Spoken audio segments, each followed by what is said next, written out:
on this episode of Edge of the Web. So there is really no limit in improving the conversion rates of your customers, visitors. So internal site search is a kind of like secret weapon in the arsenal of conversion rates, because you're using the queries, the people looking straight on the website, on the search bar, and you simply improve what's the process, the range of your products, the way you structure your website. So it's an amazing thing that doesn't require much effort. Your weekly digital marketing trends with industry trend-setting guests. You're listening and watching Edge of the Web. Winners of Best Podcast from the Content Marketing Institute for 2017. Hear and see more at edgeofthewebradio.com. Now, here's your host, Aaron Sparks. All right, so welcome to Edge of the Web Radio episode 360.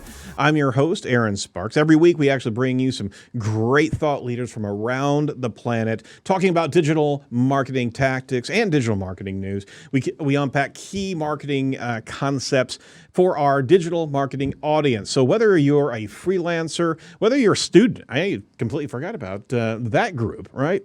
Whether you're actually working in a marketing department or part of a digital marketing agency, this show is for you. So you want to check out all the shows over at edgeofthewebradio.com. That's edgeofthewebradio.com. If you're new to the show, welcome. We certainly appreciate you hanging out with us, listening to our podcast. We've been doing this for about just over 9 years now, and we have seen so much in the digital marketing space, it would make your head spin. It truly would. And there's so many things changing on a regular basis. Why we do this show is not only for our own marketing goals, what have you, for our own company at Site Strategics, but we actually do this for our own education on a regular basis. There's so much that happens on a weekly basis. We're using this show to keep our powder dry, to be able to educate ourselves and be able to utilize these tactics that we learn from subject matter experts from around the world for our own clients here in our humble Indianapolis, Indiana digital marketing firm. So if you're interested in what we do, you can certainly give us a call at 877-SEO for Weber, 877-736-4932. That's Site Strategics. But you want to check out everything that we do on the show, go over to edgeofthewebradio.com. You can check us over at YouTube /Edge of the Web. Each and every week, we actually go through and put together a basically internet television show, and then we'll tear this thing apart into its multifaceted realms. So we'll actually take all of our audio, take it over to all the podcasting platforms: iTunes, Google Play, Stitcher, Spreaker, iHeartRadio, Spotify, TuneIn, Player FM, Podbean. Who else am I missing, Jacob? I don't know, but I tried to put that many on a graphic, and you said it looked like a NASCAR, so I had to back off. You're right. I was retooling Touché, some of our sir. graphics, and I was like, I'm going to put all these on here because, and it's just it was too much. There's a lot of places our content goes. It really is. It did look like a NASCAR. It's like, oh my God. I just wish we were sponsored by that many. I don't know. Or sponsored by NASCAR. That's, Or that, yeah. I mean, I'm a Formula Could this 1 be guy, the official digital marketing podcast for NASCAR? Who knows? Yeah, that's right. So you can find out see all the transcripts of the show. So we're actually publishing the transcripts, some show notes, as well as a few blog posts over at edgeofthewebradio.com. So we're hitting all the different lanes. We're going video with nuggets of video. So we're actually going to be slicing up each and every show into some really good takes from our guests. We have the news piece, the 3 news stories each and every week that we send out as a separate podcast. We'll take everything to video, audio, and content on the site. So you can find all the things. I forgot about social too. We actually repurpose all this to social media as well. So whatever your taste is, we're delivering that content. All right, and the title sponsor of the show is Site Strategics, and this is what we do here at Site Strategics. We're the pioneers in agile digital marketing. We have core specialties in technical SEO, social media, search engine optimization, and marketing, obviously. But on top of that, the omni-channel curation of content, the omni-channel new media broadcast. So that's what we're doing here, and this is what we can do for you. So if you're interested in what we can do, like I said, give us a call at 877-736-4932. 832. All right, enough with the gratuitous plug. You heard from the man, but I'm going to introduce him officially. That's Jacob Mann in the booth, Studio Creative Director. Jacob, you are doing well? Yes? Yeah, I moved the mic and everything. I thought that was I thought I was done for You the are day. not done. I was almost out the door. Oh, nope. Going to keep on throwing it at you. Yeah. So what do you know? What's in store for you over the next week here? I have no idea. I think my wife and I are going out tomorrow. We're celebrating our 16th anniversary today. Congratulations. So we're getting a babysitter for the first time in 3 months, whatever. Oh, I don't boy, even yeah. know. Feels like 6 months, right? It really does. So I don't know where we're going. She's planning that. So we're going out, and then Father's Day on Sunday. So I'm sure I will get some soggy pancakes in bed. And the kids, looking forward to that. Yeah. The kids were asking me, and happy Father's Day to you. You too. Thank you. The kids were asking me, what are you looking for? What do you want, Dad? What do you want, Dad? Right? And Mom made the official, we don't know what you want. Tell us what you want. It's like, I don't want anything. I just want to be left alone, please. I know exactly what I want. We've been in the house too long. I want to sleep in. I want to sleep in. You better believe it. But doesn't sleeping in, I mean, it sounds, hypothetically, it sounds fantastic. But when it comes down to practicality, right? With a bunch of kids, you got 4 kids, I got 4 kids. The reality of actually sleeping in is very, very elusive. It is. I've reached that point too where if everyone's up and moving and they want my attention, I'm so tired. But if everyone's sleeping in, my eyes just pop open. Yep. And I'm like, I just can't win. Nope. So probably just give up and, Right. just let us know when you want us awake and we'll be there. That's right. All right, so we want to let you know some housekeeping notes. Who's coming up on the show over the next few episodes? We've got Michael King coming up on the 6th of July. Gary Isles from Google is going to be here on the 13th of July. It was a fantastic interview. I'm excited about that. Jessica Bowman, I think, is going to be on the 20th, and we have Tim Schmoyer as a return guest coming on the 27th. If you're interested in being part of the show, drop us a line at info@edgeofthewebradio.com. Let us know who you'd like to actually have on the show, or if you're interested in being on the show yourself. Set your reminders to YouTube and get notified whenever we are going live or we premiere videos on YouTube. You want to make sure that you check it out because we have some great interviews with some fantastic subject matter experts. So with all that, that's the wrap up of our show notes. We want to pivot around to this week's featured guest. Now it's time for Edge of the Web featured interview with Marco Bonomo, SEO specialist at MediaCom.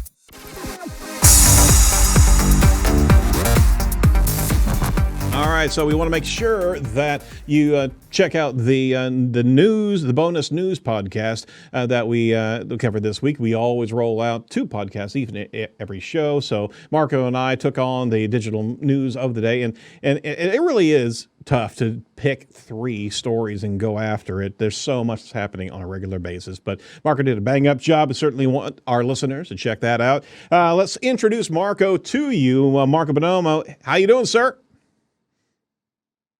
Hello, hi, very well, thanks. Good to see you. Where are you hailing from today, sir? So I live in London, That's London, right. UK. That's an incredible British accent you have there. So I'm Italian. I was born and bred in Verona, Yes, which sir. is the city of Romeo and Juliet. And then I decided to come to the UK, I think it was 2012, something like that. Excellent. Why did you decide to go to the UK? Well, I actually met a girl, so I was kind of like a romantic, move to go abroad for, finding love. Ah, very good, very good. You think that you want to stay in Italy for all that romance, but hey, we got to go where the heart goes, right? Yeah. Excellent. Well, let's introduce you to our listeners. Marco is an SEO specialist at MediaCom. He's actually a London-based SEO specialist. He's involved in SEO strategy, planning, and technical SEO for leading e-commerce and governmental websites focusing on the UK. Marco is also an avid reader and a digital marketing advocate, contributing to a variety of different online publications. What are some of the publications that you've actually contributed to, sir? So I published a few articles with Search Engine Watch. Sure. Actually, one a few days ago, Mm-hmm. and we've also been publishing with Search Engine Land. Excellent, excellent, and those are great resources that we commonly cite on the show. So your job is pretty focused on a variety of different SEO tasks. You do technical SEO audits on e-commerce websites, but you also focus on content strategy, gap and competitor analysis in the e-com and lead gen space. Google for Jobs optimization that we're going to talk about on the show, website migrations, and that's always a hairy mess. But on top of that, reporting with data studio and analytics. That's not only a full-time job, that's a variety of different skill sets there. Can you tell us your backstory, how you got to be delivering in all those different lanes? What's your digital marketing history? So we're coming back to 2015, when I really wanted to start my career in SEO. But I used to have my full-time job. Mm-hmm. I used to work in the pharmaceutical industry. Mm-hmm. And at the same time, I started to do some freelancing, like SEO jobs, because I was lucky enough that a friend of mine is a really, really good expert in SEO.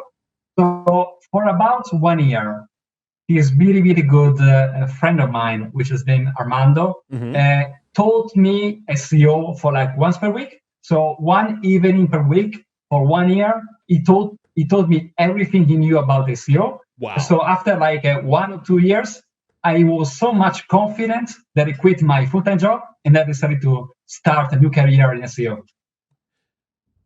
Why would you do that? Because I'm in love. I'm in love with that. So it's there is no way back. Okay, all right. I appreciate the passion, but my gosh, it was a safe harbor of pharmaceuticals going into SEO. It's such a choppy water, Marco, all the time. I appreciate it. It's fantastic to take that double feet jump into the pond there. So I'm just kidding you. It's an awesome environment. It's a great industry to be in. So you're certainly contributing regularly into this space. You brought up just recently, you just posted a great article regarding a tactic that we haven't actually covered on the show here in recent memory, and that's online, or I should say, internal site search. And I really wanted to unpack that with you because it was very insightful. No pun intended there. And it was a really good grab a hold of what we should be doing with site search. So first and foremost, for our listeners who have not adopted that to their website, can you go over the benefits of site search and what types of sites would actually benefit from the implementation of site search? So in my experience, working mainly with e-commerce websites, you need to, my message is that if you really got a good amount of traffic, then you need to make the most out of it. So there is really no limit in improving the conversion rates of your customers, visitors. So in this particular case, internal site search is a kind of like secret weapon in the arsenal of a good conversion rate, optimizer and an SEO specialist, because you're using the queries, the people looking straight on the website, on the search bar, and you simply improve what's the process, the range of your products, the way you structure your website. So it's an amazing thing that doesn't require much effort.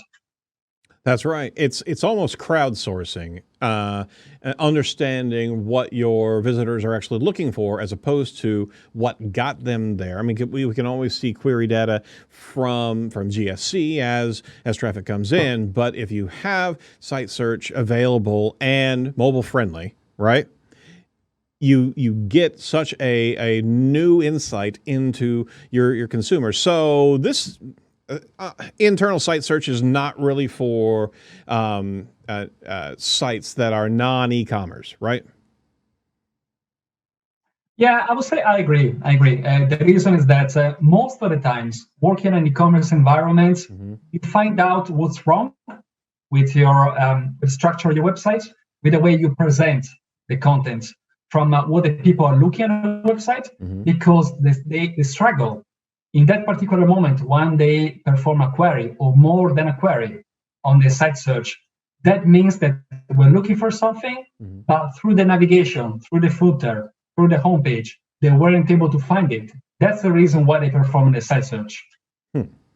That's fantastic to be able to see that type of behavior, that consumer intent, and it doesn't really apply to non-e-commerce. You can still utilize site search, but it's just not going to be as immediate, because that's not a consumer intent whenever you're coming to well, it could be for a news organization, but other than that, there's not really a sizable application for sites on-site search. But that said, there was a great Search Engine Journal article from Jess Schultz covering everything that you need to know about the implementation of on-site search. And we certainly recommend our listeners check that out. On-site search is not a Google application. There's multiple tools to be able to implement search on the site, such as like Hawk Search or Azure or Search IQ or any of these applications that you can roll on your website. Correct. So it's not a Google application.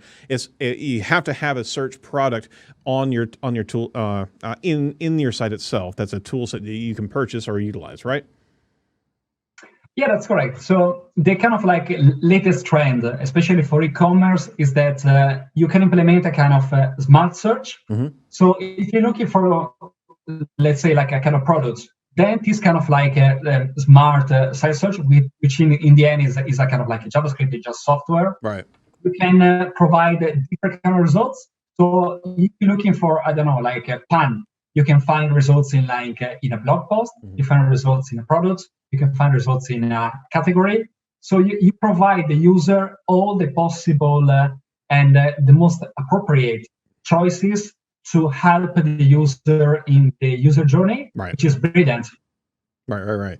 And as opposed to you can use the Google search tool and you can actually onboard that into your site, but it's really regurgitating all content without level of prioritization. With some of these type of applications that can be put into your website, you can get into that smart search and really position correct content based on intent of the query itself. So with that, you still have to plug in Google Analytics to whatever tool that you use to build your search interactions. So you got to make sure that in Google Analytics, your site search functionality is actually tracking and matching to the parameters that are generated by your search tool, correct? That's absolutely correct. So first of all, you need to make sure that you're tracking that, because if you're not tracking anything, you're not going to see any results. Right. The other recommendation I really want to make is that you can implement zero result search.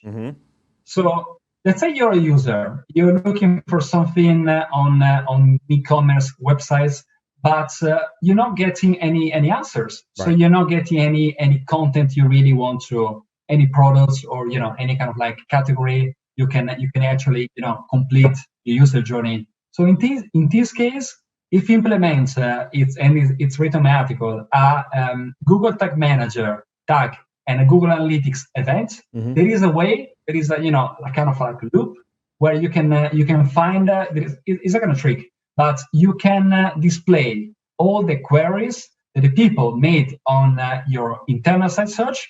They provide no results, which means that if you're optimizing the website, you're going to optimize that website with that particular category, with that particular product.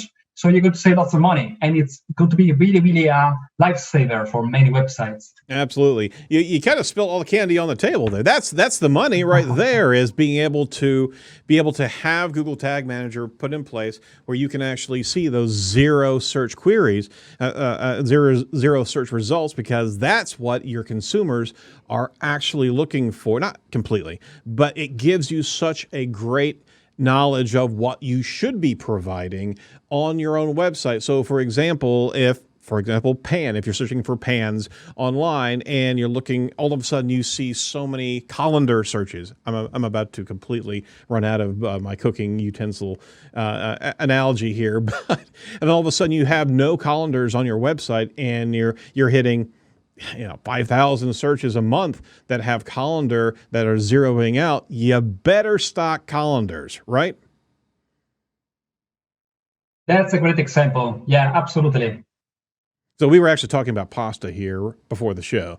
That's where my mind went. So just in full transparency, I feel like you're hungry. I really am. It's been late in the day, and I got wings right over there. So anyway. But there are some reports, even without using GTM for the zero search result. There are some great reports. As soon as you plug into internal site search on Google Analytics, you can see so many reports of how many pages it took for people to find what they wanted, how many visitors gave up and left the site, which keywords did not have enough good results, so users actually had to refine their terms. That's really important. If they are not seeing enough results, they have to shift their query. That comes right out of the box with a good search tool and having Google Analytics being able to track that search query. So that's this right out of the gate. But you're absolutely right. So you actually posted up a great series of tasks regarding, or a post regarding optimization on your internal search. So you absolutely covered the GTM, but what about the internal search flow in Google Analytics? Whenever you're optimizing that, unpack that concept for us. So this is a bit, it's a kind of like I would say it's a thing that not many people probably know about. So when you perform a site search, if you use this particular, if you do like if you go through this particular section of Google Analytics, you're able to see the kind of flow the user are going, the kind of like path the people are going after they performed a site search. So you can really track if they completed we know that if you complete or not, but then you fully understand if the people, they follow, they kind of make a very quick purchase, or if they get lost on the way, right, which is really, really important from a marketing revenue perspective. And user experience. You're absolutely right. Yeah, absolutely. So for those of you who have not experienced user flow, and we're not doing any screenshots here, and obviously that wouldn't come across in a podcast, so there's that. But as you go into Google Analytics, you go into the user flow, the behavior section of the site, where you can actually filter inside of GA the search parameters. So the search string, you can filter in all consumers who have actually gone through whatever the search URL is, and then you can also put strings of characters in there as well. So if you have a number of different products that you're looking for behavior, you can put that search parameter in there, and then you're going to be segmenting down that user, that's either user group or session group of search string parameters, and you can actually see through that all the different types of behavior. So if you actually are succeeding in giving them a good number of additional next step destinations from that search, you'll see it go through and be able to see a much greater 2 and 3 and 4 step type of interaction. But if this is not the zero result, but if you're actually seeing that same search pattern that is having a 92% bounce rate, they're not going anywhere further. What's happening with those search results? Are they querying something that, and the product itself has really not a bearing to what they're looking for? This is some of the reconnaissance that you can do by just watching the behavior flow inside of Google Analytics, just with a little bit of query work, right? So, sorry, I went long on that, but is that how you actually start measuring the performance of the search queries themselves? Yeah, that's right. It really sounds like you did your homework about Google Analytics. Sorry, a little bit passionate there. I think Google Analytics is an amazing platform. Also, we need to consider that analytics allows us an infinite amount of analysis about how the users are approaching the website. where are they falling down, where, how quickly are they get into purchasing any item. And also what I wrote about in my article, all the data you got in Google Analytics, you'll be able to display in a very simple and nice way in Google Data Studio. There you go. So when you're already doing the reporting for example, your monthly reporting, just need to add a slide and with all the data from the internal site search, which is a brilliant thing to keep track of everything. Absolutely. So tell us about Google Data Studio and what type of customizations could you do? Could you actually put together a Google Data Studio panel that would be specific to a top query or a series of top queries? Yeah, you can display pretty much, I would say pretty much everything. Mm-hmm. So the amount of people, the ratio between the normal visitors and the visitors that perform an site search, mm-hmm. This is useful. For example, if you got a spike, people searching for something, that means probably there is something wrong on your website. Maybe the menu or something is not working anymore. Right. So it's a kind of a red flag about something that is not working on the website. Very cool. Or even you can display the zero result search in this Google Data Studio report, which is an amazing thing to have every month. So you can pull in GA, GTM, and Google Search Console as well into a data studio, so you can actually show the queries that brought them to the site. You can also show the zero queries from those particular types of a segment of inbound. There's a lot that you can do on the Data Studio platform. It's a fantastic playground. So we have done a number of shows on the GDS. I mean, all the acronyms, I tell you what, just they're a mess. But yeah, we certainly recommend that. What about voice search, sir? You had a bit about integrating voice search into the site.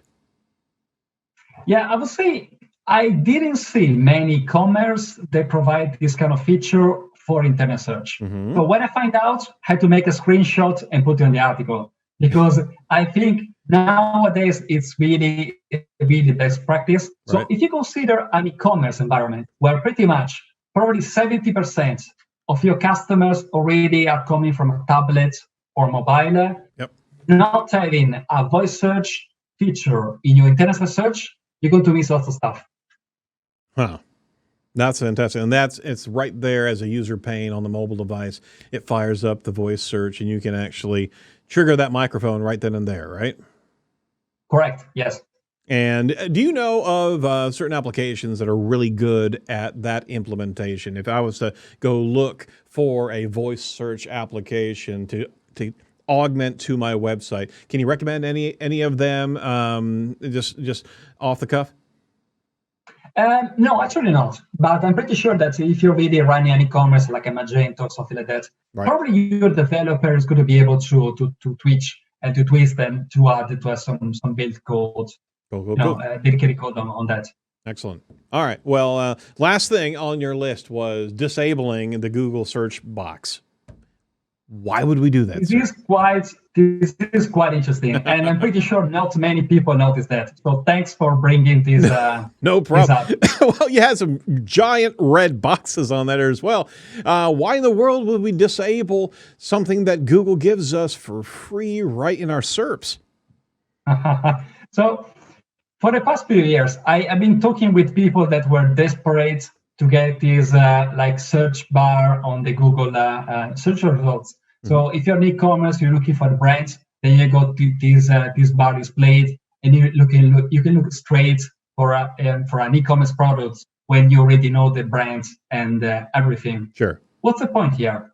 I was performing analysis on Amazon, and pretty much any kind of Amazon, regardless if you're like in the US, UK, or any other country, mm-hmm. They disabled this box.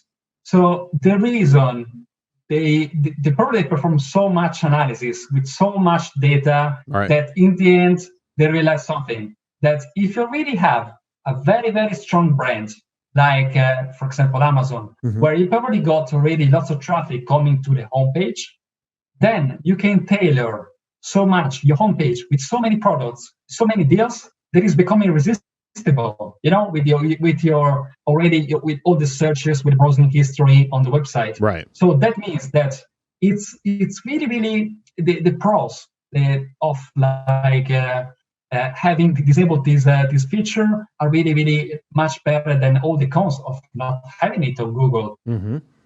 So the benefit of actually having a quick search is actually costing Amazon money because they've got such a great way of cultivating that user experience at the landing page.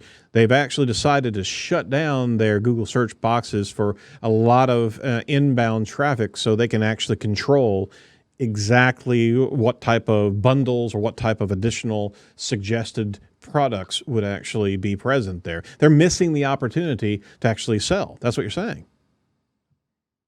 Yeah, that's correct. But we need to consider that Amazon is probably the state of the art of e-commerce. Right. So if you want to do it, go ahead, but you need to be very confident that any kind of offer, any kind of deal you got on your homepage has to be perfectly tailored to the customer. Otherwise, it doesn't make sense. Very good, very good. Fair warning is that you may not want to do that if you don't know what's happening on your site. Don't use that power very, very responsibly. All right. So also use this power responsibly as well. Join our newsletter, a weekly newsletter that we send out regarding who we've interviewed, the topics that we've actually covered, and much, much more, all the news items and such. Every once in a while, a pro tip gets thrown in there as well. So check out the newsletter. You can go over to edgeofthewebradio.com and sign up free of charge. We won't use your email for anything else. You can also text to the number 22828, the word Edge Talk, and be able to join right there. And all we're doing is sending over nuggets of digital marketing gold. All right, so use that power wisely, please. All right, let's shift over to another topic, Marco, if you're game for it.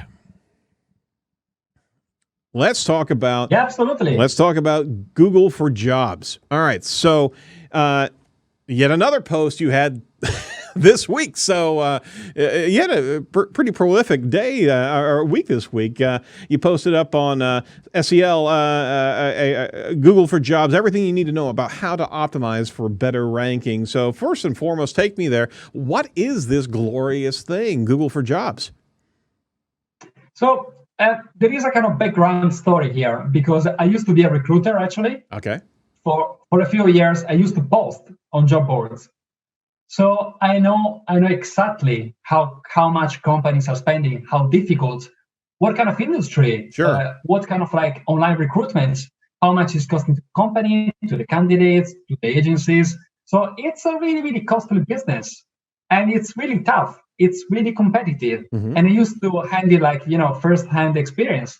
So when Google in 2017 came out with this Google for Jobs, which is a search feature. So basically, imagine you're looking for a job. Mm-hmm. Till a couple of 2-3 years ago, you just went to job boards. Right. So Indeed or any other ones, and you look for like SEO manager jobs.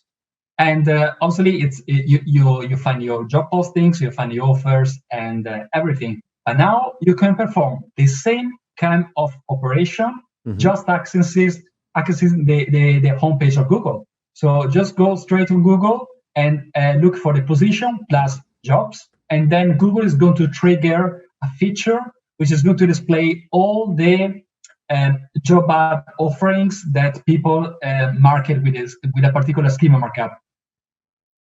And that's the door opening right there. Is that this actually was offered at the Google's Developer Conference I/O in 2017, right? And yes. I mean, there's benefits for there's huge benefits for job seekers and employers. So with that, it all relies on the job posting schema markup, correct? Yes. So in this case, basically, Google wanted to provide a more affordable way mm-hmm. for even small and medium companies to be competitive in a very, very tough and competitive market such as online recruitment. Mm-hmm. So they basically told all the companies, you don't have to spend a fortune in job ads because we can provide the same kind of experience even better, with an even better user experience. You just need to have a web page. Just put basically you need to tag all the page with a schema markup called I think it's JobPosting. Yep. And basically write a very nice, very appealing job ad, and you're halfway there. Basically, if you do everything right, you can appear at the top of the page, and people just send you the CV, submit the applications. Very good. Very good. So some of your examples, you did a number of screenshots on your blog post. Some of your examples, if you just search for retail jobs, Birmingham, for example, the job section fires up, and all this is tied to schema. So there is no Indeed platform or any type of platform in which you're actually submitting this. This is all coming from the site content itself, where the employers have actually taken the time to be able to create schema that's feeding up that content. That in its own right it's got to be a narrow amount of employers and companies that know to do this, right? That's actually the sad part of it, because Google really wanted to provide a kind of like a better user experience to everybody, to the candidates. And we need to consider also that all these job posting, the posting and people looking for jobs, it's all free. So Google is not making a penny out of it. Wow. So we need to consider that, it's a really, really good effort. They spend lots of resources making it. It's a really good, solid, mature product. So I just encourage people, especially companies, try try to make the most of it. Yeah. Because the limitation here is just convincing the recruitment manager, people working in HR, try something new. That's the major roadblock here. And all it is schema markup, and you can deliver it with a GTM tag. You don't even have to actually work and manage the actual page of content. So you just deliver it on that particular job posting. So you have to have the site content. You have to have jobs on your site to begin with, the current jobs that you're hiring for, and all you got to do is deliver that job posting schema. And have you run any type of studies looking at the performance of site content with job posting schema, and not of the ranking potential or the value there as soon as we put schema on those pages? So I already seen it. Well, if we stay in the environment, let's say that it's you're looking for like a SEO specialist and a SEO manager. Sure. I already seen lots of small specialists, like digital marketing agencies, which obviously they're like me. They know what they're doing. They know how to optimize. So these companies, they really find a lot of candidates just posting these, using the schema markup and a good job ad on the page. And basically they find candidates for free, which is an amazing thing. The only thing is that this has to be more widespread. So that's why I encourage more companies to imitate and try it on. So you can actually create the job posting schema with Merkle Schema Markup Generator. You offered that as a link in there, so you can actually drop your job description, job title, company name, all the additional information. It will write that schema for you. All you got to do is copy and paste and put it on the bloody page. So you also referenced utilizing indexing APIs versus sitemaps. Can you talk about that? So unpack that a little bit for us as well, because that's certainly the first thing we want to do is make sure that we can deploy schema on the site. But what about indexing APIs? So we need to make a distinction here. If you're a small company, or if you're a huge company, or a kind of job board.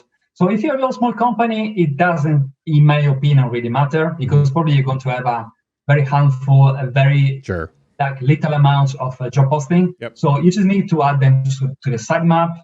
You just need to submit them to the Search Console, or even Google just going to crawl them anyway. But if your job, let's say your job board, so you've got probably hundreds, if not thousands, of job posting. This means that you're going to add a lot every day, and you're going to add a lot of ads. They're going to expire every day. So you need to make sure that Google is providing just the most up-to-date information to the user, and Google is providing this amazing API which in my opinion is the future of search. So somebody made a kind of like experiment as well. So they tried.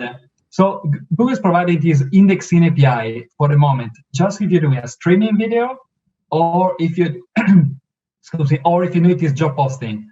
But somebody tried it on with some other content, some other pages, and they saw the Google bot coming. So, and it was coming after 5 minutes.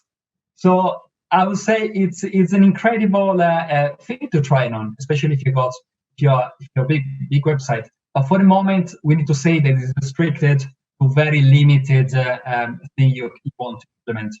Gotcha. What about those the job posting platforms? Are they actually deploying job posting schema on their sites? Yes. So Google, I would say, starting 2017, they partner with all the job boards. They try to include all the job boards in this project. They really want to be partner with all the job boards. So all of them, apart from Indeed, they just decided to opt out. They didn't want to. They saw it as a competitor. So they just decided, no, we're not going to be part of this because you are a competitor actually. But all the rest, I would say Monster and most of the job boards, they just jump on it, and now they got double visibility. So they got Google and their website. Got it. All right. So you also gave some tips on optimization for the postings as well, and we don't have to go into everything, but you did actually certainly give some. And this is actually good information for any type of job posting for different boards and what have you. But you referenced job posting title and what things to avoid, instead not using acronyms, but actually using the full breakouts of titles as opposed to VP, having vice president. You also recommended not throwing in locations or salary numbers in the title itself. Good things there, great information regularly for anything. What other unique nuggets of optimization would you like to impart to our audience who are trying to deploy job posting from this show? What should they avoid and what should they try to capitalize on? So when we're talking about the job posting, this means that Google really wants to provide the best experience to the user. So put yourself in the shoes of a candidate. So you're looking for a new job. But in this case, in my experience in the past, when I always look for a new job, is that you don't know the company. You don't know much about the company. So you want to know more. You want to trust the company. So the best policy is to provide as much information as you can if you're posting a job ad, which means a description about the company itself, description about the duties, the kind of skills you need to have, but also a whole lot of information you should add. For example, like working hours, what kind of benefits you're going to have, what kind of career progression, what kind of environment. So the more you add, the better you're going to rank on Google for Jobs. Very good. Very good. Well, what other recommendations would you have for the employer that is maybe just hearing about this for the first time and they realize, wow, I could actually deliver via Google as opposed to via all these paid platforms? And nothing against those paid platforms. They do well in those spaces. But if you're trying to really get to the audience, I mean, I literally just ran a quick query and there's that job pane right there that it's all filterable. So for employees that are doing their or potential employees, for candidates, they're interacting with Google right there. That's what Google has presented. What are some final recommendations that you would have for that employer? How do they verify that this is actually working for them? So as long as you got the schema markup on the web page, I would say you're halfway there. So you got all the foundations to appear. Right. So, and then you need to go a bit deeper in Google Search Console. So there is a specific voice in a Search Console where basically you can check all the indexation about the job posting. So if you got errors, if you got warnings, or if you got a full validation. Right. So when you got all in place, it's all full validated. You can even track all the impressions. You can even track all the clicks. On analytics, you can track the amount of traffic, the amount of applications, And obviously, as I said with internet search, since I'm in love with Google Data Studio, I pull everything, all the data in a Google Data Studio dashboard. So I just need to click once per month, and you got all the reporting done. You really need to spin off a template that people can use for that Google Data Studio. You know that, right? Yeah, that's a good point. Yeah. Or maybe you just don't want to share the love. I see how you are. Well, that's a really good insight, and we certainly did want to touch on this because it is a sad thing that it doesn't have that much exposure, and it's such a rich tool that Google's offering for free. It does give employers a competitive advantage in the marketplace, and it's for free. Did I mention that it's for free? Marco, I really appreciate your time today. Would there be anything else that you'd like to share with us on these two topics, either in search, internal site search, or job postings? Yeah, probably the key message here is that even if you don't have big resources, even if you're a small company, even if you got a small retainer with your agency, internal site search and Google for Jobs are very low budget, but powerful solutions. So there is really no reason why you shouldn't at least try, because once you try, you're going to convince yourself that are really powerful. Absolutely. All right. So, Marco, we appreciate your time and certainly appreciate all these contributions. We'll share them to our audience, and we'll certainly give some links out there on social to make sure that our audience is paying attention to those. It's good, granular, low-budget techniques that are valuable, and thank you so much for that. Hey, every episode we ask of our guest, what really bugs you about your industry right now? Probably from my perspective is that over the past few years, really Google is taking a very, very much like dominant position. So in the end, it's also like a good and bad news, because obviously it's an amazing company. They push so much in innovation, and basically they shape the web as we know it at the moment. But also when you have no competition, probably it's a bad thing at the same time. Right. No, it absolutely is. So, there is the consideration of kind of closed ranks there when it comes down to they're the only game in town. I mean, I think we're in this space where I don't have the stats readily available, but it used to be 5 years ago, 10 years ago, Google was 76% of the marketplace. But now, are we talking about 90% maybe? Yes. Oh, I think it's more like 102%. Yes, many countries. 102%. In many countries, and that's the only resource. So they do have a responsibility of fairness, of visibility on all fronts. If they get to that particular point, you're no longer you're not well. Not about to go into that conversation. It's just really, really, really important that they actually present all content as best as possible, always with the focus on the consumer. It's what the consumer is looking for, what they're wanting. And if you've got slow sites, if you've got spammy sites, absolutely get them out of there. But we regularly showcase a lot of things that companies can do across the spectrum to improve their results, improve their value. So conversely, what do you like about your industry right now?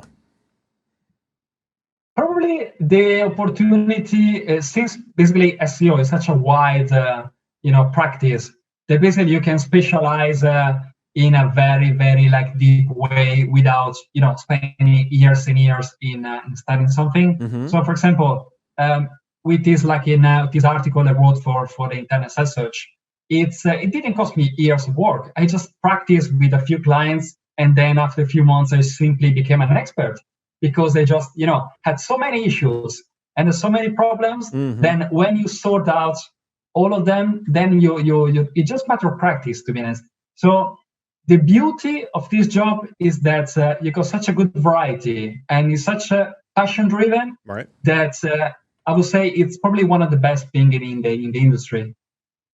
And you're still in love with it, aren't you? Yes, yes, I am. The rose has not left the bloom. Now, I've been in this for 30 years, and I'm still enjoying it. So that's also something to say. So you're in good stead, Marco, and keep on contributing in the space that you're doing. And you certainly are getting lauded by SEOs that are in the space. Okay, I got to ask you, what is your best coffee recommendation? Espresso-wise. What do you mean exactly? Espresso-wise. What's the best espresso bean?